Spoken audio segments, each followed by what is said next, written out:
ಇದು FM 103.1 ಮೆಗಾಹೆರ್ಟ್ಸ್ ಕಂಪನಾಂಕದಲ್ಲಿ ಆಕಾಶವಾಣಿಯ ಮಡಿಕೇರಿ ಕೇಂದ್ರ. ಆಕಾಶವಾಣಿ ಕನ್ನಡದಲ್ಲಿ ಭಾಷಣ. ಕೊಡಗಿನಲ್ಲಿ ಸ್ವಾತಂತ್ರ್ಯ ಚಳುವಳಿ ಈ ಕುರಿತು ಮಾತನಾಡಲಿದ್ದಾರೆ ನಿವೃತ್ತ ಪ್ರಾಂಶುಪಾಲರಾದ ಡಾಕ್ಟರ್ ಜೆ ಸೋಮಣ್ಣ ಬಾಳೆಲೆ. ಕರ್ನಾಟಕದ ಪುಟ್ಟ ಜಿಲ್ಲೆ ಕೊಡಗು. ಇದರ ಒಟ್ಟು ವಿಸ್ತೀರ್ಣ 1582 ಚದರ ಮೈಲಿ. ಪ್ರಾಕೃತಿಕವಾಗಿ ಶ್ರೀಮಂತವಾಗಿರುವ ಈ ಜಿಲ್ಲೆ ಸಾವಿರಾರು ವೀರ ಯೋಧರನ್ನು ದೇಶಕ್ಕೆ ನೀಡಿದೆ. ದೇಶಪ್ರೇಮಿಗಳ ನಾಡಾದ ಕೊಡಗು ಸ್ವಾತಂತ್ರ್ಯ ಚಳುವಳಿಗೆ ನೀಡಿದ ಕೊಡುಗೆ ಅನನ್ಯ.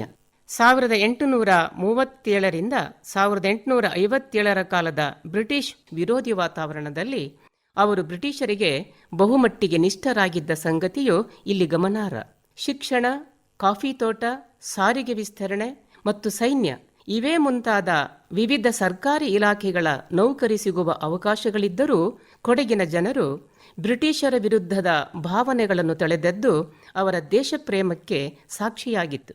ವಾಸ್ತವವಾಗಿ ಕೊಡಗಿನಲ್ಲಿ ಮೊದಲಿಗೆ ಸ್ವಾತಂತ್ರ್ಯ ಚಳುವಳಿ ಆರಂಭವಾದದ್ದೇ ಕಲ್ಯಾಣಸ್ವಾಮಿ ಅಪರಾಂಪರನಿಂದ. ಅಪರಾಂಪರನೊಂದಿಗೆ ಸೇರಿ ಕಲ್ಯಾಣಸ್ವಾಮಿ ಕೊಡಗಿನ ಗಡಿಭಾಗವಾದ ಸುಳ್ಯದ ಕಡೆಯಿಂದ ಬರುತ್ತಿದ್ದ ಬ್ರಿಟಿಷರನ್ನು ಹಿಮ್ಮೆಟ್ಟಿಸಲು ಆರಂಭಿಸಿದ ಇಡೀ ಕೊಡಗಿನ ಹೋರಾಟವೇ 1857 ಸ್ವಾತಂತ್ರ್ಯ ಚಳುವಳಿ ಅಥವಾ ಸಿಪಾಯಿ ದಂಗೆಗೆ ನಾಂದಿಯಾಯಿತು. 1893 ವೇಳೆಗೆ ಕೊಡಗಿನಲ್ಲಿ ಕಾಫಿ ಉದ್ಯಮ ಸಂಕಷ್ಟಕ್ಕೀಡಾಗಿ ಆರ್ಥಿಕ ಹಿಂಜರಿತ ಉಂಟಾಯಿತು. ಇದೇ ಸಂದರ್ಭದಲ್ಲಿ ಅಂದಿನ ಬ್ರಿಟಿಷ್ ಸರ್ಕಾರ ಕರಭಾರವನ್ನು ಹೆಚ್ಚಿಸಿತ್ತು. ಇದರಿಂದ ಭೋಗ ಜೀವನ ನಡೆಸುತ್ತಿದ್ದ ಕೊಡವರು ಈ ಸಂದರ್ಭದಲ್ಲಿ ಸಂಕಷ್ಟಕ್ಕೆ ಒಳಗಾದರು. ದೇಶಭಕ್ತಿಯ ಬಗೆಗಿನ ಜಾಗೃತಿಯ ಆರಂಭದ ದಿನಗಳಲ್ಲಿ ಕೆಲವೇ ದೇಶಭಕ್ತ ತರುಣರು ಅಂದಿನ ಕಾಂಗ್ರೆಸ್ ಸಂಘಟನೆ ಸೇರಿದಾಗ ಕೊಡಗಿನ ಬಹುಪಾಲು ಶ್ರೀಮಂತ ಕಾಫಿ ಬೆಳೆಗಾರರು ಅವರನ್ನು ತೀರ ಅವಹೇಳನದ ದೃಷ್ಟಿಯಿಂದ ನೋಡುತ್ತಿದ್ದರು. ಆದರೆ ಬ್ರಿಟಿಷರ ಆರ್ಥಿಕ ನೀತಿ ಹಾಗೂ ಭಾರತದ ಹಿತದ ಬಗ್ಗೆ ಅವರು ತೋರುತ್ತಿದ್ದ ಪಕ್ಷಪಾತಗಳ ನೀತಿ ಕೊಡವ ವಿದ್ಯಾವಂತರಿಗೆ ಭ್ರಮ ನಿರಸನವಾಗತೊಡಗಿತು. ದಿ ಹಿಂದೂ, ಅನಿಬೆಸೆಂಟರ ನ್ಯೂ ಇಂಡಿಯಾ, ಇಂಗ್ಲಿಷ್ ಪತ್ರಿಕೆಗಳನ್ನು ಕೊಡಗಿನ ವಿದ್ಯಾವಂತರು ಓದುತ್ತಿದ್ದಂತೆ ಬ್ರಿಟಿಷರ ಪಕ್ಷಪಾತ ನೀತಿ ಸ್ಪಷ್ಟವಾದವು.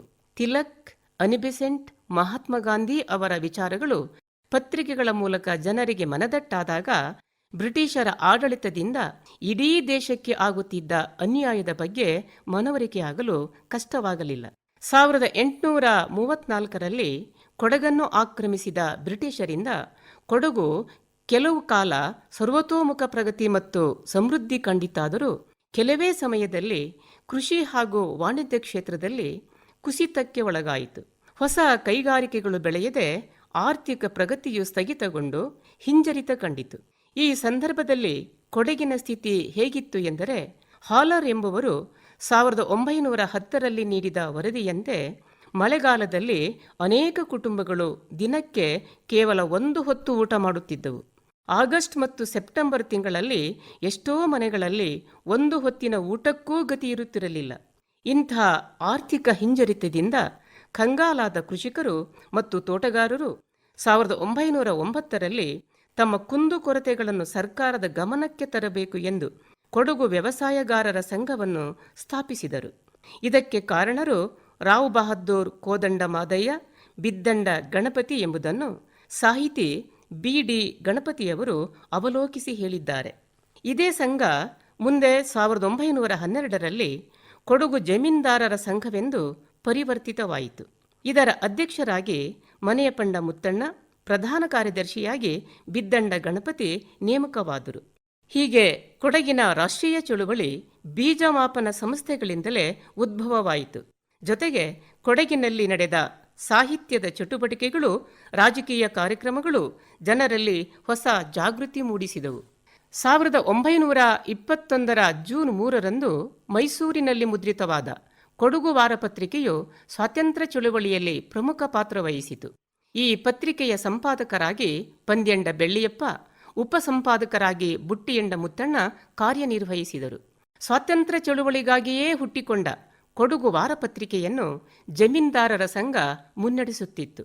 ಕೊಡಗು ಸಿ ರಾಜ್ಯದ ಮುಖ್ಯಮಂತ್ರಿಯಾಗಿದ್ದ CM ಪೂಣಚ್ಚ ಸೇರಿದಂತೆ ಕೊಡಂದೇರ ಕುಟ್ಟಯ್ಯ, ಕೋದಂಡ ಅಪ್ಪಯ್ಯ, CS ವೆಂಕಪ್ಪಯ್ಯ, ಗುಂಡುಗುಟ್ಟಿ ಮಂಜುನಾಥಯ್ಯ, MM ಸಿದ್ದಿಕ್ ಇವರೆಲ್ಲ ಈ ಪತ್ರಿಕೆ ನಡೆಸುವ ಕಂಪನಿಯ ಅಧ್ಯಕ್ಷರಾಗಿದ್ದರು. ಇದೇ ಕಾಲಕ್ಕೆ ಮಹಾನ್ ದೇಶಭಕ್ತರಾದ MM ಸಿದ್ದಿಕ್ ಅವರು ತಿಲಕ್ ಸ್ವರಾಜ್ಯ ಫಂಡಿಗೆ ಕೊಡಗಿನಲ್ಲಿ ಹಣ ಸಂಗ್ರಹಿಸುತ್ತಿದ್ದರು. ಹೀಗೆ ರಾಷ್ಟ್ರೀಯ ಜಾಗೃತಿ ಹಿನ್ನೆಲೆಯಲ್ಲಿ ಸಂಗ್ರಹಿಸುತ್ತಿದ್ದ ಹಣದ ಮೂಲವೇ 1921ರಲ್ಲಿ ಸ್ಥಾಪನೆಗೊಂಡ ಕೊಡಗು ಜಿಲ್ಲಾ ಸಹಕಾರ ಬ್ಯಾಂಕಿನ ಉದಯಕ್ಕೂ ಕಾರಣವಾಯಿತು. ಮುಂದೆ ಕೊಡಗಿನ ಜನರ ಒತ್ತಾಯಕ್ಕೆ ಮಣಿದು 1919ರ ಸುಧಾರಣಾ ಕಾನೂನಿಗೆ ತಿದ್ದುಪಡಿ ತಂದು 1924ರಲ್ಲಿ ಕೊಡಗಿಗೆ ಒಂದು ಲೆಜಿಸ್ಲೇಟಿವ್ ಕೌನ್ಸಿಲ್ ಅನ್ನು ಬ್ರಿಟಿಷ್ ಭಾರತ ಸರ್ಕಾರ ಕೊಡಮಾಡಿತು. ಗಾಂಧೀಜಿಯವರ ಅಧ್ಯಕ್ಷತೆಯಲ್ಲಿ 1924ರಲ್ಲಿ ಬೆಳಗಾವಿಯಲ್ಲಿ ನಡೆದ ಅಖಿಲ ಭಾರತ ಕಾಂಗ್ರೆಸ್ ಅಧಿವೇಶನದಲ್ಲಿ ಕೊಡಗಿನಿಂದ ಸುಮಾರು 35 ಮಂದಿ ನಾಗರಿಕರು ಪಾಲ್ಗೊಂಡಿದ್ದರು. ಇದರಿಂದ ಸ್ಫೂರ್ತಿಗೊಂಡ ಕೊಡಗಿನ ಜನತೆ 21/1/1925ರಂದು CS ವೆಂಕಪ್ಪಯ್ಯನವರ ಕಚೇರಿಯಲ್ಲಿ ಸಭೆ ಸೇರಿ ಕೊಡಗು ಜಿಲ್ಲಾ ಕಾಂಗ್ರೆಸ್ ಸಮಿತಿ ಸ್ಥಾಪಿಸಿದರು. ಇದೇ ಕಾಲಕ್ಕೆ MM ಸಿದ್ದಿಕ್ ಅವರು ತಿಲಕ್ ಸ್ವರಾಜ್ಯ ಫಂಡಿಗೆ ಇದರ ಅಧ್ಯಕ್ಷರನ್ನಾಗಿ ಪಾರೋಂಗಡ ಕುಶಾಲಪ್ಪ ಅವರನ್ನು ಆರಿಸಿದರು. CS ವೆಂಕಪ್ಪಯ್ಯ ಕಾರ್ಯದರ್ಶಿಯಾಗಿ, MM ಸಿದ್ದಿಕ್ ಕೋಶಾಧ್ಯಕ್ಷರಾಗಿ ಆಯ್ಕೆಗೊಂಡರು. ಇದೇ ಕಾಲಕ್ಕೆ ಸ್ವದೇಶಿ ಹತ್ತಿ ಬಟ್ಟೆ ನೂಲುವ ಚಟುವಟಿಕೆಗಳನ್ನು ಪ್ರೋತ್ಸಾಹಿಸಲು 1925ರ ಫೆಬ್ರವರಿಯಲ್ಲಿ ಖಾದಿ ಭಂಡಾರವೊಂದನ್ನು ವಿರಾಜಪೇಟೆಯಲ್ಲಿ ತೆರೆಯಲಾಯಿತು. ವಿದೇಶಿ ವಸ್ತುಗಳನ್ನು ಬಳಸದಂತೆ ತೀರ್ಮಾನಿಸಿದ ಅಂದಿನ ದೇಶಭಕ್ತರು 1929ರಲ್ಲಿ ಪೊನ್ನಂಪೇಟೆಯಲ್ಲಿ ನಡೆದ ಚಳುವಳಿಯಲ್ಲಿ ವಿದೇಶಿ ವಸ್ತುಗಳ ದಹನ ಮಾಡಿದರು. HR ಕೃಷ್ಣಯ್ಯ ತಾವು ಧರಿಸಿದ್ದ ಸರ್ಜ್ ಸೂಟನ್ನು ಕಳಚಿ ಬೆಂಕಿಗೆ ಆಹುತಿ ಮಾಡಿದರು. ವೀರ ದೇಶಪ್ರೇಮಿಗಳಾದ ಚಕ್ಕೇರ ಮೊಣ್ಣಯ್ಯ, HR ಕೃಷ್ಣಯ್ಯ ಓದನ್ನು ನಿಲ್ಲಿಸಿ ಹೋರಾಟದಲ್ಲಿ ಧುಮುಕಿ ಬ್ರಿಟಿಷರನ್ನು ಭಾರತದಿಂದ ತೊಲಗಿಸಲು ಚಳುವಳಿಯನ್ನು ತೀವ್ರಗೊಳಿಸಿದರು. ಇದರ ನಡುವೆಯೇ ಆಲೂರು ವೆಂಕಟರಾಯರು, ಮುದವೀಡು ಕೃಷ್ಣರಾಯರು, ರಾಮರಾವ್ ಹುಕ್ಕೇರಿ, ಕಮಲಾದೇವಿ ಚಟ್ಟೋಪಾಧ್ಯಾಯ ಮುಂತಾದವರು ಕೊಡಗಿಗೆ ಬಂದು ಭಾಷಣ ಮಾಡುವುದರ ಮೂಲಕ ಸ್ವಾತಂತ್ರ್ಯ ಚಳುವಳಿಗೆ ಮತ್ತಷ್ಟು ಚುರುಕು ಮೂಡಿಸಿದರು. ಈ ವೇಳೆಯಲ್ಲಿ ಪಾರೋಂಗಡ ಕುಶಾಲಪ್ಪ ತಮ್ಮ ಅನಾರೋಗ್ಯವನ್ನು ಲೆಕ್ಕಿಸದೆ ಹೋರಾಟ ಮಾಡಿದ್ದರ ಫಲವಾಗಿ ಮೃತಪಟ್ಟರು. ಇದರಿಂದ ತೀವ್ರ ದುಃಖತಪ್ತರಾದ ಅವರ ಗೆಳೆಯರು ಒಂದೆಡೆ ಸೇರಿ ಪ್ರತಿ ತಿಂಗಳ ಕೊನೆಯ ವಾರದಲ್ಲಿ ಪಾರೋಂಗಡ ಕುಶಾಲಪ್ಪನವರ ನೆನಪಿಗಾಗಿ ಧ್ವಜವಂದನೆಯ ದಿನವನ್ನಾಗಿ ಆಚರಿಸಲು ತೀರ್ಮಾನಿಸಿದರು. ಸ್ವಾತಂತ್ರ್ಯ ಚಳುವಳಿಯ ಹೋರಾಟ ಮತ್ತಷ್ಟು ತೀವ್ರಗೊಂಡ ಕೊಡಗಿನಲ್ಲಿ ತೀರ ಸಾಮಾನ್ಯವಾಗಿದ್ದ ಮದ್ಯದಂಗಡಿಗಳನ್ನು ಬಂದ್ ಮಾಡಿ ಈ ಚಳುವಳಿಗೆ ಕ್ರಾಂತಿಕಾರಿ ಬದಲಾವಣೆಯನ್ನು ತರಲಾಯಿತು.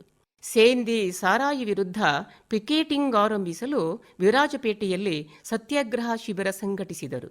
1930ರಂದು ಕೊರವಂಡ ಪೊನ್ನಪ್ಪನವರ ಅಧ್ಯಕ್ಷತೆಯಲ್ಲಿ ಮಡಿಕೇರಿಯಲ್ಲಿಯೂ ಸಭೆ ಮೆರವಣಿಗೆ ನಡೆಸಿ ಪಾನ ನಿರೋಧ ಕಾರ್ಯಕ್ರಮಕ್ಕೆ ಚಾಲನೆ ಕೊಡಲಾಯಿತು.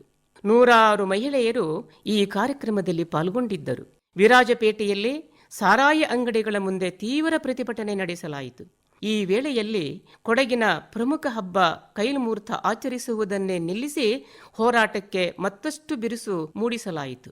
ಕೈಲ್ ಮುಹೂರ್ತದ ಸಂದರ್ಭದಲ್ಲಿ ಖರ್ಚಾಗುತ್ತಿದ್ದ 800 ಗ್ಯಾಲನ್ ಸಾರಾಯಿ 200 ಗ್ಯಾಲನ್ಗಿಳಿಯಿತು. ಗೋಣಿಕೊಪ್ಪಲಿನಲ್ಲಿ 300 ಗ್ಯಾಲನ್ ಖರ್ಚಾಗುತ್ತಿದ್ದುದು ಕೇವಲ 36 ಗ್ಯಾಲನ್ಗೆ ಇಳಿಯಿತು. ಕೊಡಗಿನ ಗಡಿಭಾಗ ಕುಟ್ಟ ಎಂಬ ಪ್ರದೇಶದಲ್ಲಿ ಖಾಯಮ್ಮಾಗಿ ಸೇಂದಿ ಅಂಗಡಿಗಳು ಮುಚ್ಚಿದವು. ಇಷ್ಟೇ ಅಲ್ಲದೆ 1930 ಡಿಸೆಂಬರ್ 17ರಂದು ಮಡಿಕೇರಿ ಕೋಟೆಯ ಮೇಲೆ ಹಾರಾಡುತ್ತಿದ್ದ ಬ್ರಿಟಿಷರ ಯೂನಿಯನ್ ಜಾಕಿಳಿಸಿ ತ್ರಿವರ್ಣ ಧ್ವಜವನ್ನು ಹಾರಿಸಲಾಯಿತು. ಇದರಿಂದ ತೀವ್ರ ಆಕ್ರೋಶಗೊಂಡ ಬ್ರಿಟಿಷರು ವಿರಾಜಪೇಟೆ ನಾಡ ಕಚೇರಿ ಮುಂದೆ ಪಿಕೆಟಿಂಗ್ ನಡೆಸುತ್ತಿದ್ದ ಪಂದ್ಯಂಡ ಬೆಳ್ಳಿಯಪ್ಪ, ಕೊಳ್ಳಿಮಾಡ ಕರುಂಬಯ್ಯ, ಅಬ್ದುಲ್ ಗಫೂರ್ ಖಾನ್ ಮೊದಲಾದವರನ್ನು ಬಂಧಿಸಿದರು. ಬೆಳ್ಳಿಯಪ್ಪನವರ ಪತ್ನಿ ಸೀತಾ ಬೆಳ್ಳಿಯಪ್ಪ ಅವರು ಕೂಡ ತನ್ನ 2 ಪುಟ್ಟ ಮಕ್ಕಳೊಂದಿಗೆ 2 ಬಾರಿ ಜೈಲುವಾಸ ಅನುಭವಿಸಿದರು. ಇವರ ಜೊತೆಗೆ ಮಲ್ಲೇಂಗಡ ಚೆಂಗಪ್ಪ, CM ಪೂಣಚ್ಚ, ಕೋಳೇರ ಕರುಂಬಯ್ಯ, ಕೋರನ ದೇವಯ್ಯ, ಚಕ್ಕೇರ ಮೊಣ್ಣಯ್ಯ, ಗುಡ್ಡೆಮನೆ ಅಪ್ಪಯ್ಯಗೌಡ ಮುಂತಾದವರು ಜೈಲುವಾಸ ಅನುಭವಿಸಿದರು. ಈ ವೇಳೆಯಲ್ಲಿ ಅಂಗಡಿ ಮುಂಗಟ್ಟುಗಳ ಮುಂದೆ ಪಿಕೆಟಿಂಗ್ ನಡೆಸುತ್ತಿದ್ದ ಹಲವು ಮಹಿಳೆಯರನ್ನು ಬಂಧಿಸಿದರು. ತಮ್ಮ ನೆಚ್ಚಿನ ನಾಯಕರು ಬಂಧನಕ್ಕೆ ಒಳಗಾದುದನ್ನು ಕಂಡ ವಿದ್ಯಾರ್ಥಿಗಳು ಬೀದಿಗಿಳಿದು ಹೋರಾಟವನ್ನು ಮತ್ತಷ್ಟು ತೀವ್ರಗೊಳಿಸಿದರು. ಈ ಹೋರಾಟ ಯಾವ ಮಟ್ಟದಲ್ಲಿ ಇತ್ತೆಂದರೆ ಮಡಿಕೇರಿಯ ಕೋರ್ಟಿಗೆ ಬೆಂಕಿ ಹಚ್ಚಿದರು, ಪೊಲೀಸ್ ಸ್ಟೇಷನ್ಗೆ ಡೈನಾಮೈಟ್ ಹಾಕಿ ಧ್ವಂಸಗೊಳಿಸಿದರು. ಆ ವರ್ಷ ಅಂದರೆ 1942ರಲ್ಲಿ ಜೈಲು ಸೇರಿದವರ ಬಿಡುಗಡೆ ಮಾಡುವವರೆಗೂ ಯಾವುದೇ ಹಬ್ಬ ಹರಿದಿನಗಳನ್ನು ಆಚರಣೆ ಮಾಡುವುದಿಲ್ಲ ಎಂದು ಹೇಳಿ ಹುತ್ತರಿ ಹಬ್ಬದ ಆಚರಣೆಯನ್ನೇ ನಿಲ್ಲಿಸಿದರು. ಈ ಸಂಬಂಧ ವಿರಾಜಪೇಟೆ ತಾಲೂಕಿನ ಅಮ್ಮತ್ತಿ ಗ್ರಾಮದಲ್ಲಿ ಐನಂಡ ಕಾರ್ಯಪ್ಪನವರ ಅಧ್ಯಕ್ಷತೆಯಲ್ಲಿ ನಡೆದ ಸಭೆಯಲ್ಲಿ ಹುತ್ತರಿ ಹಬ್ಬದ ದಿನ ಹೊಸ ಬೆಳೆಯ ಕದಿರು ಕೊಯ್ಯಬಹುದು, ಬಳಿಕ ನಡೆಸುವ ಹುತ್ತರಿ ಕೋಲಾಟದ ಬದಲು ಖಾದಿ ಬಟ್ಟೆ ತೊಟ್ಟು ರಾಷ್ಟ್ರಧ್ವಜ ಏರಿಸಿ ಧ್ವಜವಂದನೆ ಮಾಡಬೇಕು ಎಂದು ನಿರ್ಣಯ ಕೈಗೊಳ್ಳಲಾಯಿತು. ನಂತರ ಮತ್ತಷ್ಟು ಸುದೀರ್ಘ ಚರ್ಚೆ ನಡೆಸಿ ಇದಕ್ಕೆ ಒಮ್ಮತ ಸೂಚಿಸಿದ ಜನತೆ ಕೋಲ್ಮಂದುಗಳಲ್ಲಿ ಕೋಲಾಟ ನಡೆಸದೆ ಧ್ವಜಾರೋಹಣ ಮಾಡಲು ತೀರ್ಮಾನಿಸಿದರು. ಬಿರುನಾಣಿ ಬಳಿಯ ಮರೆನಾಡಿನಲ್ಲಿ ಸುಮಾರು 500 ಮಂದಿ ಸೇರಿ ತ್ರಿವರ್ಣ ಧ್ವಜ ಹಾರಿಸಿದರು. ಕೊಡಗಿನ ಚರಿತ್ರೆಯಲ್ಲಿ 1934 ಫೆಬ್ರವರಿ 22 ಮರೆಯಲಾಗದ ದಿನ. ಅಂದು ದೇಶವನ್ನೆಲ್ಲ ಸುತ್ತುತ್ತಿದ್ದ ಗಾಂಧಿ ತಮಿಳುನಾಡಿನ ಕೂನೂರಿನಿಂದ ಪೊನ್ನಂಪೇಟೆಗೆ ಬಂದರು. ಕೊಡಗಿನ ಗಾಂಧಿ ಎಂದೇ ಕರೆಸಿಕೊಂಡಿದ್ದ ಪಂದ್ಯಂಡ ಬೆಳ್ಳಿಯಪ್ಪನವರು ಗಾಂಧಿಯವರ ಕೊಡಗಿನ ಪ್ರವಾಸದ ಜವಾಬ್ದಾರಿ ಹೊತ್ತಿದ್ದರು. ಸುಂಟಿಕೊಪ್ಪದ ಗುಂಡುಗುಟ್ಟಿ ಮಂಜುನಾಥಯ್ಯನವರು ತಮ್ಮ ಕಾರಿನಲ್ಲಿ ಗಾಂಧಿ ಅವರನ್ನು ತಮಿಳುನಾಡಿನಿಂದ ಕರೆತಂದಿದ್ದರು. ಅಂದು ಒಂದು ರಾತ್ರಿ ಗಾಂಧೀಜಿಯವರು ಪೊನ್ನಂಪೇಟೆ ರಾಮಕೃಷ್ಣ ಆಶ್ರಮದಲ್ಲಿ ತಂಗಿದ್ದರು. ಮಾರನೇ ದಿನ ಪೊನ್ನಂಪೇಟೆಯ ಗದ್ದೆಯ ಬಯಲಿನಲ್ಲಿ ನಡೆದ ಗಾಂಧಿಯವರ ಸ್ವಾತಂತ್ರ್ಯ ಚಳುವಳಿಯ ಭಾಷಣವನ್ನು ಕೇಳಲು ಸುಮಾರು 10,000 ಜನ ದೇಶಭಕ್ತರು ಸೇರಿದ್ದರು. ಗಾಂಧೀಜಿಯವರ ದೇಶಭಕ್ತಿಯ ಭಾಷಣ ಕೇಳಿದ ಜನ ಭಾವುಕರಾದರು. ಸಭೆ ಮುಗಿದ ಬಳಿಕ ಗಾಂಧಿ ಹೊರಟಾಗ ಅವರನ್ನು ತವರು ಮನೆಯಿಂದ ತನ್ನ ಮಗಳನ್ನು ಕಳುಹಿಸಿಕೊಡುವಂತೆ ಅತ್ಯಂತ ಭಾವುಕತೆಯಿಂದ ಜನ ಅವರನ್ನು ಬೀಳ್ಕೊಟ್ಟರು. ಈ ಸಂದರ್ಭದಲ್ಲಿ ಕತೆಗಾರ್ತಿ ಕೊಡಗಿನ ಗೌರಮ್ಮ ಸುಂಟಿಕೊಪ್ಪದ ತಮ್ಮ ಮನೆಗೆ ಬರಬೇಕೆಂದು ಗಾಂಧೀಜಿಯವರನ್ನು ಆಹ್ವಾನಿಸಿದರು. ಗಾಂಧಿ ಸಮಯದ ಅಭಾವದಿಂದ ಇದಕ್ಕೆ ಒಪ್ಪಲಿಲ್ಲ. ಆಗ ಗೌರಮ್ಮ ಗಾಂಧಿ ಮುಂದೆಯೇ ಧರಣಿ ಕುಳಿತರು. ಗಾಂಧಿ ಅನ್ಯ ಮಾರ್ಗವಿಲ್ಲದೆ ಗೌರಮ್ಮನವರ ಮನೆಗೆ ತೆರಳಿದರು. ಆಗ ಗೌರಮ್ಮ ಗಾಂಧೀಜಿಯವರಿಗೆ ತಾನು ತೊಟ್ಟಿದ್ದ ಆಭರಣಗಳನ್ನು ಬಿಚ್ಚಿ ದೇಶ ಸೇವೆಗೆ, ಅದರಲ್ಲೂ ಹರಿಜನ ಸೇವೆಗೆ ಬಳಸಿಕೊಳ್ಳಬೇಕೆಂದು ಅರ್ಪಿಸಿದರು. ಮತ್ತೆಂದೂ ಆಭರಣವನ್ನು ಗೌರಮ್ಮ ತೊಡಲಿಲ್ಲ. ಅಲ್ಲಿಂದ ಹೊರಟ ಗಾಂಧೀಜಿ ಮಡಿಕೇರಿಯಲ್ಲಿ ಜನರನ್ನು ಉದ್ದೇಶಿಸಿ ಭಾಷಣ ಮಾಡಿದರು. ಅವರ ನೆನಪಿನಲ್ಲಿ ಸ್ಥಾಪಿಸಿದ ಮಂಟಪವೇ ಈಗಿನ ಗಾಂಧಿ ಮಂಟಪ. ಅಲ್ಲಿನ ಮೈದಾನವೇ ಗಾಂಧಿ ಮೈದಾನ. ಪೊನ್ನಂಪೇಟೆಯಲ್ಲಿಯೂ ಗಾಂಧೀಜಿ ಮಾಡಿದ ಭಾಷಣದ ಜಾಗವನ್ನು ಗಾಂಧಿ ಗದ್ದೆ ಎಂದೇ ಕರೆಯಲಾಗುತ್ತದೆ. ಗಾಂಧೀಜಿ ಬಂದ ನೆನಪಿಗಾಗಿ ಪೊನ್ನಂಪೇಟೆಯಲ್ಲಿ ಗಾಂಧಿ ಪ್ರತಿಮೆಯನ್ನು ಸ್ಥಾಪಿಸಲಾಗಿದೆ. ಹೀಗೆ ಮುಂದುವರಿದ ಸ್ವಾತಂತ್ರ್ಯ ಚಳುವಳಿಯಲ್ಲಿ ಅನೇಕ ಜನ ಜೈಲುವಾಸ ತಪ್ಪಿಸಿಕೊಳ್ಳುವುದಕ್ಕಾಗಿ ಕಾಡು ಮೇಡು ಹತ್ತಿದರು. ರಾತ್ರಿ ವೇಳೆ ಮನೆಗೆ ನುಗ್ಗಿ ಪೊಲೀಸರು ಬಂಧಿಸಬಹುದು ಎಂಬ ಭಯದಿಂದ ಮಕ್ಕಳನ್ನು ಕಟ್ಟಿಕೊಂಡು ಜೀವ ಭಯದಲ್ಲಿ ಹಲವು ರಾತ್ರಿಗಳನ್ನು ಕಾಡಿನಲ್ಲಿ ಕಳೆದದ್ದೂ ಇದೆ ಎಂದು ಹೇಳುತ್ತಿದ್ದ ಸ್ವಾತಂತ್ರ್ಯ ಹೋರಾಟಗಾರರ ಮಾತುಗಳನ್ನು ನೆನಪಿಸಿಕೊಂಡರೆ ಕಂಬನಿ ಉಕ್ಕಿ ಬರುತ್ತದೆ. ಹೀಗೆ ಸ್ವಾತಂತ್ರ್ಯ ಹೋರಾಟಗಾರರು ಚಳುವಳಿಯಲ್ಲಿ ಪಾಲ್ಗೊಂಡು ಅಪಾರ ದೈಹಿಕ ಮಾನಸಿಕ ಕಷ್ಟಗಳನ್ನು ಅನುಭವಿಸಿದರು. ಪೊಲೀಸರಿಂದ ಬೂಟುಕಾಲಿನ ಏಟುಗಳನ್ನು ತಿಂದು ಚಿತ್ರಹಿಂಸೆ ಅನುಭವಿಸಿದರು. ಈ ಘನಘೋರ ಹಿಂಸೆಯ ಬಗ್ಗೆ ಬಲ್ಯಾಟಂಡ ಮುದ್ದಮ್ಮ ಹೇಳುತ್ತಿದ್ದ ಮಾತು ಕರುಳು ಕರಗಿಸುತ್ತದೆ. 2 ಬಾರಿ ಜೈಲಿಗೆ ಹೋದವಳಾದ ನಾನು ಬಿಡುಗಡೆ ಆಗಿ ಬಂದ ಮೇಲೆ ತೀರ ಕಷ್ಟಪಡಬೇಕಾಯಿತು. ರಾಜನಿಷ್ಠರಾದ ಬಹುಪಾಲು ಊರೊಳಗಿನ ಜನ ನನ್ನನ್ನು ತಾತ್ಸಾರದಿಂದ ನೋಡುತ್ತಿದ್ದರು. ಅನೇಕ ಸಂಬಂಧಿಗಳು ತಮ್ಮ ಮನೆಗೆ ಸೇರಿಸಿಕೊಳ್ಳುತ್ತಿರಲಿಲ್ಲ. ಅನೇಕರು ಶಿಕ್ಷಣವನ್ನು ತ್ಯಜಿಸಿದರು. ಹಲವರು ನೌಕರಿಗೆ ರಾಜೀನಾಮೆ ಇತ್ತರು. ಜೈಲಲ್ಲಿ ಇದ್ದವರು ಹುಳುಬಿದ್ದ ಅಕ್ಕಿಯ ಅನ್ನವನ್ನುಂಡು ಆರೋಗ್ಯ ಕೆಡಿಸಿಕೊಂಡರು ಎಂದು ಹೇಳುವ ಅವರ ಮಾತಿನಲ್ಲಿ ಸ್ವಾತಂತ್ರ್ಯಕ್ಕಾಗಿ ಇಲ್ಲಿನ ಜನ ಹೋರಾಡಿದ ಚಿತ್ರಣ ನಮ್ಮ ಕಣ್ಣು ಮುಂದೆ ತೆರೆದುಕೊಳ್ಳುತ್ತದೆ. ಹೀಗೆ ದೇಶದ ಸ್ವಾತಂತ್ರ್ಯ ಚಳುವಳಿಯಲ್ಲಿ ಕೊಡಗಿನ ಜನತೆ ಶಕ್ತಿ ಮೀರಿ ಹೋರಾಡಿದರು. ಈ ಮೂಲಕ ದೇಶದ ಸ್ವಾತಂತ್ರ್ಯಕ್ಕೆ ಅಮೂಲ್ಯ ಕೊಡುಗೆಯನ್ನೂ ನೀಡಿದರು.